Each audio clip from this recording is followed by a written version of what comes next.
And the one thing we all have in common is your best solution. Your mind is your greatest weapon in that fight. Just like a fighter going in a cage, your mind is your greatest weapon. And you have to ask yourself, how much am I doing to engage, to utilize my mind power?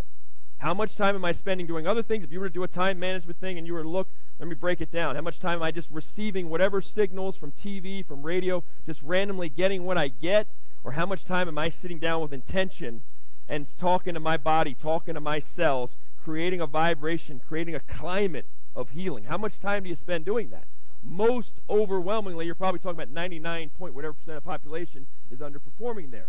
That's the bad news. The good news is there's a lot of room for growth then. There's a lot of potential to improve your mind power. So when you take a look at me, when I came here to Las Vegas in 2002, I worked for the Las Vegas Review-Journal. A lot of my colleagues, Keith Rogers is here, might remember me as the guy who had this big blue ice pack on my neck all the time. I got the titanium plate in the neck.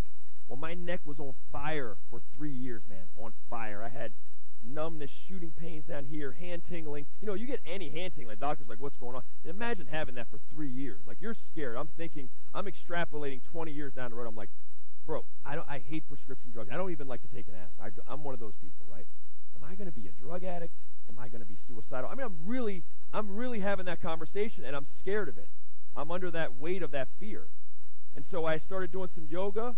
Took a while, didn't work at first. That started helping some. But the big breakthrough, the big epiphany was this. One day I just said, you know what? It's been 3 years. My body should have healed and corrected some of this. What's going on? Is it possible that some of this is psychosomatic? Is it possible that I'm just expecting the signals? I'm expecting it. I'm waking up with it, and it's like, oh, here I am. I'm not going to disappoint you. All your focus is on me. Here I am again. Is it possible? So I said, you know what? When I wake up tomorrow, I'm not acknowledging you. I'm not going to be aware. I'm going to ignore you. I'm just ignoring you. I'll be distracted. I'll go through my distractions. I'm not going to have my neck on fire. I'm just going to ignore you.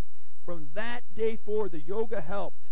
That seminal shift of just awareness, what I choose to pay attention to. I've been slammed on my neck multiple times. I have a jiu-jitsu black belt. So I went with a titanium plate, and I still was training with guys. I was getting slammed. I got slammed on my neck.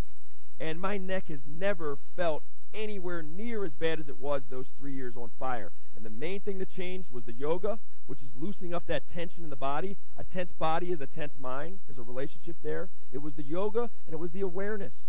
It was just saying, man, look, I don't got time for that. And so if you take a look, one of the things that interests me, I spent a lot of time studying, is placebo effect. If you want to learn about mind power, go look at placebo effect. Nocebo effect. Go look at it. Placebo effect, what you're going to find is 35 to 50% of all the healing out there is placebo. It's you're paying your doctor for a pat on the back and a sympathetic ear. Hey, thanks for coming. Hey, how's that working out? Hey, here's a sugar pill as part of the thing. And 40% of them come back, oh, I'm feeling really good, just like the people who got the actual drug. So study placebo. There's a story in the Wall Street Journal and the New York Times. It was big enough that they both ran the story, and the headline was something like, fake knee surgery produces same healing as the real procedure. 50%. It was 50-50. People went in there. They gave them what they call a sham surgery. They pretended they did it with their permission. And they did the real surgeries on meniscuses. 700,000 meniscus surgeries a year in America. 700,000. 50-50 on, you don't even get, guess what they came back to people a year later who had the sham surgery. Oh, I'm feeling a lot better. I feel a lot better. Because your body is taking the signals from your brain. Have you looked at amputees? You see amputees, they don't have legs, or they have one leg. And guess what? You know what I'm getting ready to say. They have pain in a leg that doesn't exist. How's that possible? Because of your brain. Your brain is still sending, it's used to that pathway. It's used to the transmitting all that, the neurotransmitters. It's used to that. It's like, okay, I'm here. The leg doesn't exist anymore. So what I'm saying is a lot of your pain, I'm talking about depression, all these things too. You're focusing on them. You're amplifying the fear. Your fear is amplifying it. Your fear is amplifying that pain.